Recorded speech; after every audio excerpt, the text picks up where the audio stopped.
തെരഞ്ഞെടുപ്പ് ഒരു പൊടിപൂരമാക്കാൻ കോൺഗ്രസ് തയ്യാറായി കഴിഞ്ഞു. അതിനുള്ള മുന്നൊരുക്കങ്ങൾ അരങ്ങത്ത് തുടങ്ങിയിട്ടുമുണ്ട്. നിയമസഭാ തെരഞ്ഞെടുപ്പിന്റെ മുന്നൊരുക്കങ്ങളിലേക്ക് കോൺഗ്രസ് കടക്കുമ്പോൾ ഒരുപാട് നിർദ്ദേശങ്ങളാണ് അവർ പ്രവർത്തകർക്കായി മുന്നോട്ട് വെക്കുന്നത്. സിറ്റിംഗ് MLA-മാർ സോഷ്യൽ മീഡിയയിൽ നിറയണമെന്നാണ് നിർദ്ദേശം വന്നിരിക്കുന്നത്. മണ്ഡലങ്ങളിലെ വികസന പരിപാടികൾ സോഷ്യൽ മീഡിയയിൽ വ്യാപകമായി പ്രചരിപ്പിക്കണമെന്നും അതിനായി തിരഞ്ഞെടുപ്പ് തന്ത്രജ്ഞൻ സുനിൽ കനകോലു ടീം സഹായിക്കുമെന്നും നിർദ്ദേശമുണ്ട്. കഴിഞ്ഞ ദിവസം പ്രതിപക്ഷ നേതാവ് VD സതീശന്റെ ഔദ്യോഗിക വസതിയിലായിരുന്നു പാർലമെന്ററി പാർട്ടി യോഗം നടന്നത്. ഈ യോഗത്തിലാണ് തെരഞ്ഞെടുപ്പ് മുന്നൊരുക്കങ്ങൾ ചർച്ച ചെയ്തതും. എല്ലാ മേഖലയിലും എല്ലാ തരത്തിലും ഒരു മാറ്റമാണ് കോൺഗ്രസ് കൊണ്ടുവരുന്നത്. അത് താഴെത്തട്ട് മുതൽ ദേശീയ തലം വരെയുള്ള ഒരു അഴിച്ചുപണിയിലാണ് നേതൃത്വമുള്ളത് എന്നും വ്യക്തമാക്കുകയാണ്.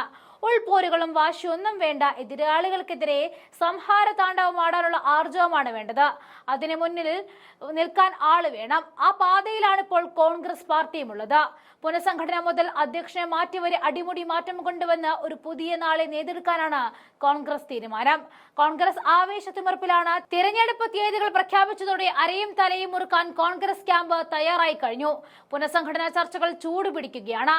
കോൺഗ്രസിൽ തദ്ദേശ തെരഞ്ഞെടുപ്പിന് മുൻപ് DCC നേതൃത്വ മാറ്റം നടക്കില്ല എന്ന് ഉറപ്പിച്ചെങ്കിലും KPCC ഭാരവാഹികളുടെ പട്ടിക വൈകാതെ പുറത്തിറക്കിയേക്കും.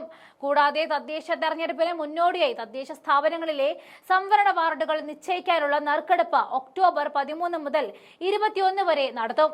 മുന്നൊരുക്ക പ്രവർത്തനങ്ങൾ വിലയിരുത്തുവാനായി വിളിച്ചു ചേർത്ത കളക്ടർമാരുടെ യോഗത്തിലാണ് സംസ്ഥാന തെരഞ്ഞെടുപ്പ് കമ്മീഷണർ A. ഷാജഹാൻ ഇക്കാര്യം അറിയിച്ചത്. ത്രിതല പഞ്ചായത്തുകളുടെ വാർഡ് സംവരണം നറുക്കെടുപ്പിലൂടെ നിശ്ചയിക്കേണ്ട ചുമതല കളക്ടർമാർക്കാണ്. ഗ്രാമപഞ്ചായത്തുകളുടെ നറുക്കെടുപ്പ് ഒക്ടോബർ 13 മുതൽ 16 വരെയാണ്. ബ്ലോക്ക് പഞ്ചായത്തുകളുടേത് ഒക്ടോബർ 18-നും ജില്ലാ പഞ്ചായത്തിന്റേത് 21-നും നടത്തും. മുനിസിപ്പാലിറ്റി നറുക്കെടുപ്പ് ഒക്ടോബർ 16-നും അതത് ജില്ലകളിലെ തദ്ദേശ ജോയിന്റ് ഡയറക്ടർ നടത്തും.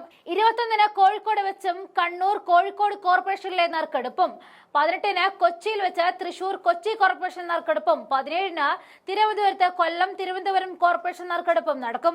കോർപ്പറേഷനുകളിലെ സംവരണ വാർഡുകൾ നിശ്ചയിക്കുക അർബൻ ഡയറക്ടർമാരാണ്. നറുക്കെടുപ്പിനുള്ള വിജ്ഞാപനം ഉടൻ പ്രസിദ്ധീകരിക്കും.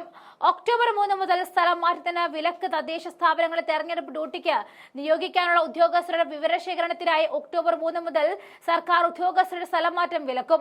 ഇത് സംബന്ധിച്ച് സംസ്ഥാന തെരഞ്ഞെടുപ്പ് കമ്മീഷൻ ചീഫ് സെക്രട്ടറിക്ക് നിർദ്ദേശം നൽകി. വരണാധികാരികളെയും ഉപവരണാധികാരികളെയും നിയമിച്ച കമ്മീഷൻ വിജ്ഞാപനം പുറപ്പെടുവിച്ചു. കമ്മീഷന്റെ www.sec.kerala.government.in വെബ്സൈറ്റിൽ വിജ്ഞാപനം ലഭ്യമാണ്. പരിശീലനം ഒക്ടോബർ 7 മുതൽ 10 വരെ ജില്ലകളിൽ വിവിധ കേന്ദ്രങ്ങളിലും നടക്കും. സംവരണ നടപടിക്രമങ്ങളെക്കുറിച്ച് തദ്ദേശ സ്ഥാപന സെക്രട്ടറിമാർക്ക് 26-ന് ഓൺലൈൻ പരിശീലനം നൽകും.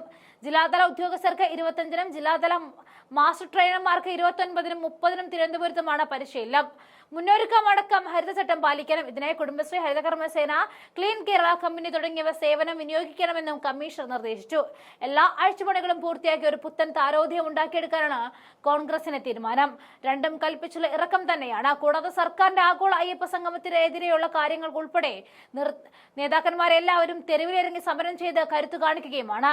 ഇതെല്ലാം കോൺഗ്രസിന് ഗുണം ചെയ്യും. അങ്ങനെ കോൺഗ്രസിന്റെ ശുക്രദശ ആരംഭിച്ചു എന്ന് തന്നെ പറയുന്നതാണ് ഈ അവസരത്തിൽ നല്ലത്.